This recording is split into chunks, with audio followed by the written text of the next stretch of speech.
একবারের কথা, একটা গ্রামে একটা টিউবওয়েল ছিল, যেটা দিয়ে গ্রামের জমিতে জল দেওয়া হতো। সবকিছু ঠিকই ছিল। যেই চাষি চাষের জন্য তার জমিতে জল দিত, পরের দিন তার সমস্ত জমিটা শুকিয়ে যেত।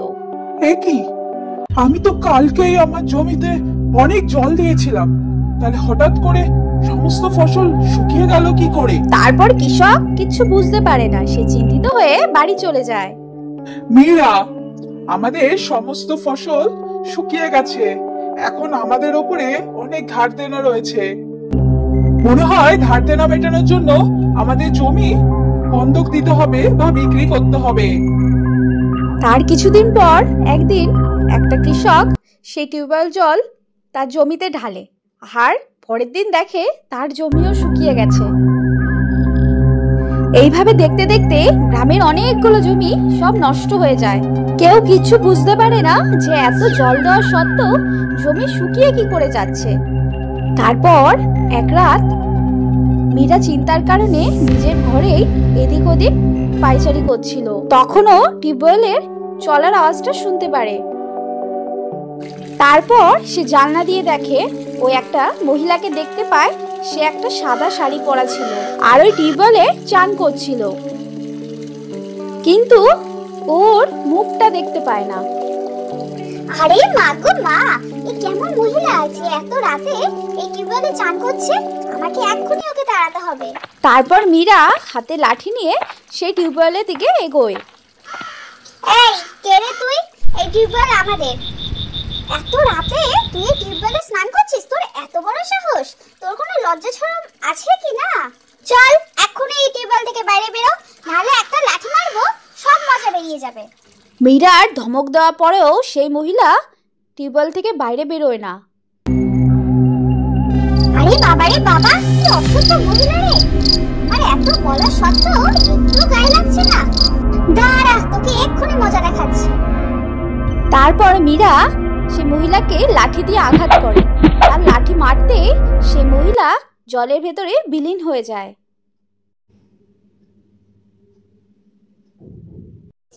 আরে হতচ্ছাড়ি, কোথায় চলে গেলি? কোথায় ঢুকে পড়লি?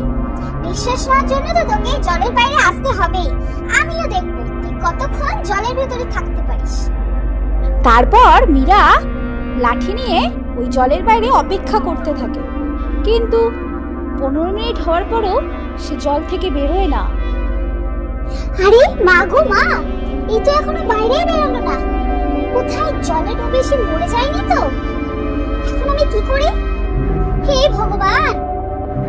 তারপর মীরা জলের ভেতরে ওই লাঠিটাকে ঘোরাতে থাকে, যাতে ওই মহিলাকে ধরতে পারে। আরে হতচ্ছাড়ি, কোথায় চলে গেলি?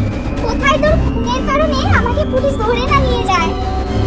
তারপর অনেকক্ষণ ধরে জলে লাঠি চালানোর পরেও ওই মহিলাকেও পাওয়া যায় না। তারপর মীরা দৌড়ে তার বাড়িতে যায় আর শিবুকে সব খুলে বলে।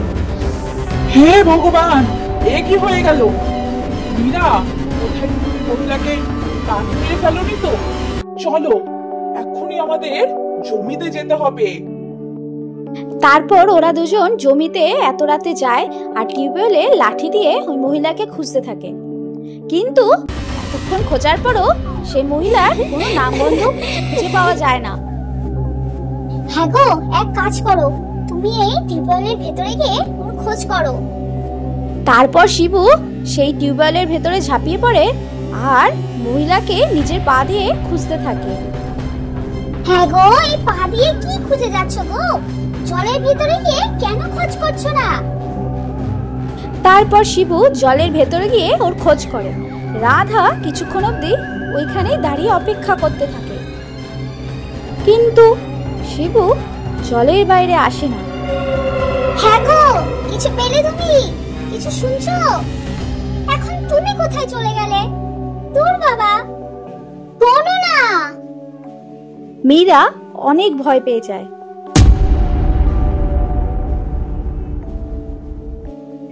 হে ভগবান, এখন উনি কোথায় রয়ে গেলেন? আরে মরে গেলাম রে, এখন তো অনেক দেরি হয়ে গেছে।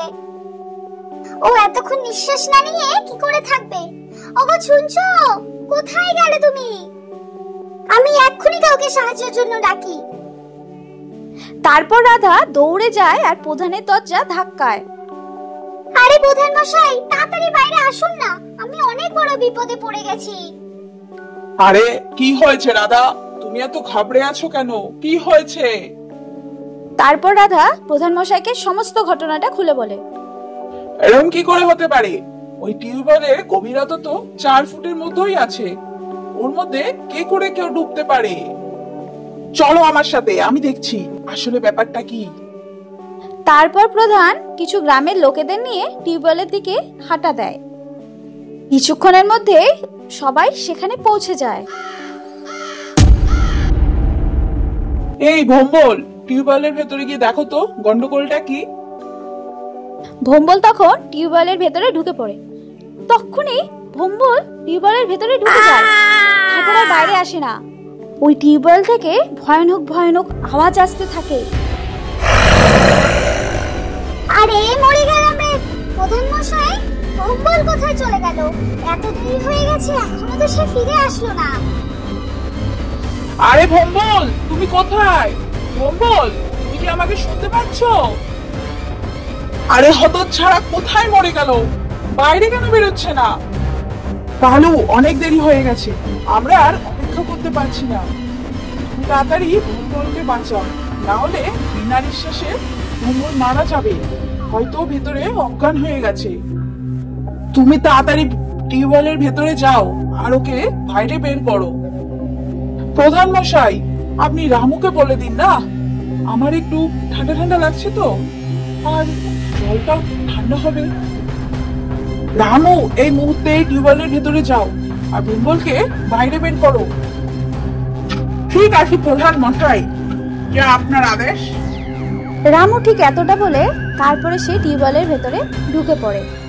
তারপরে তার মনে হয় কেউ ওকে ওই টিউবওয়েলের ভেতরে টানছে। আরে আরে, মরে গেলাম রে, কেউ আমাকে ভেতরে টানছে।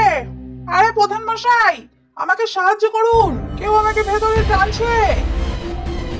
আহ আহ, ছাড় ছাড়, আহ আহ!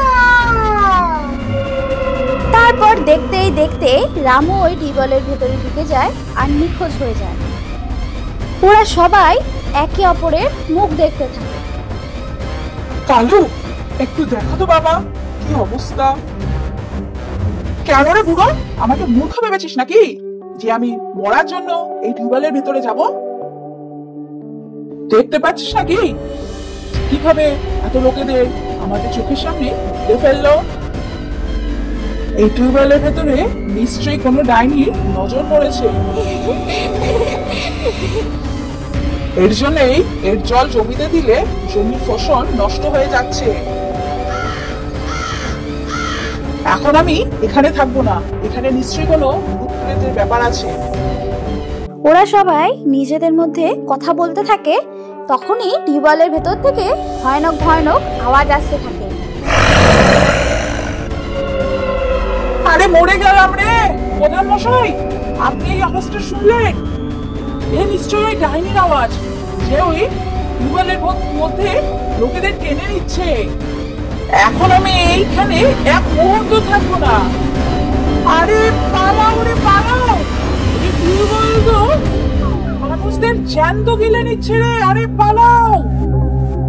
আরে প্রধান মশাই, আপনি কোথায় পালাচ্ছেন? আরে দাঁড়ান, আমার বরের কি হবে? আরে দাঁড়ান না, আপনি তো গ্রামের প্রধান, যদি আপনি এইভাবে পালিয়ে যান তাহলে কি করে হবে? এটা ভূত প্রেতের ব্যাপার, আমি এতে কিচ্ছু করতে পারবো না। আরে পালাও রে পালাও, পালাও পালাও পালাও পালাও। হে ভগবান, আমি ওকে এখন কি করে খুঁজি? তারপর মীরা মন খারাপ করে ওই টিউবওয়েলের কাছেই বসে পড়ে। তখনই পাশ দিয়ে একটা লম্পট সেই রাস্তা দিয়েই যেতে থাকে। আরে বাবা, এত রাতে এত সুন্দর একটা মহিলা এখানে কি করছে রে? হ্যাঁ গো, শুনুন, আপনি এত রাতে এখানে কি করছেন শুনি? আপনার ভয় লাগে না? আর আপনারা তো মন খারাপ কেন? আমাকে বলুন, আমি আপনার চিন্তা দূর করে দেব। না না কিছু না, আপনি যেতে পারেন, আমি ঠিক আছি। আরে এটা কি হতে পারে? এখন তো আমি আপনাকে আমার সাথে নিয়েই যাব। তারপর এই বলে ওই লম্পট মীরার হাত ধরে নেয় আর ওর সাথে জবরদস্তি করতে থাকে। চল আমার সাথে, চল চল চল বলছি, চল। আরে আমি এখন কোন চক্করে পড়ে গেলাম? আচ্ছা ঠিক আছে যাবো, আমি আপনার সাথে যাব, কিন্তু আমার চপ্পলের টিউবওয়েলে পড়ে গেছে, সেটা তুলে দিন তো। ও এতটুকু কথা, আমি এক্ষুনি তুলে দিচ্ছি। তারপর যখনই ও টিউবওয়েলে চপ্পল বের করতে নামে, কোনো অদৃশ্য শক্তি তাকে ভেতরে টানতে থাকে। আরে আরে আরে এটা কি হচ্ছে? আরে আরে আমাকে কে টানছে? আরে বাঁচাও বাঁচাও! দেখতে দেখতে ওই লম্পটটাও ওই টিউবওয়েলে চলে যায়। যদি তোমরা এই পরের গল্প দেখতে চাও তাহলে কমেন্ট বক্সে প্লিজ জানাও, আমি অপেক্ষায় থাকবো।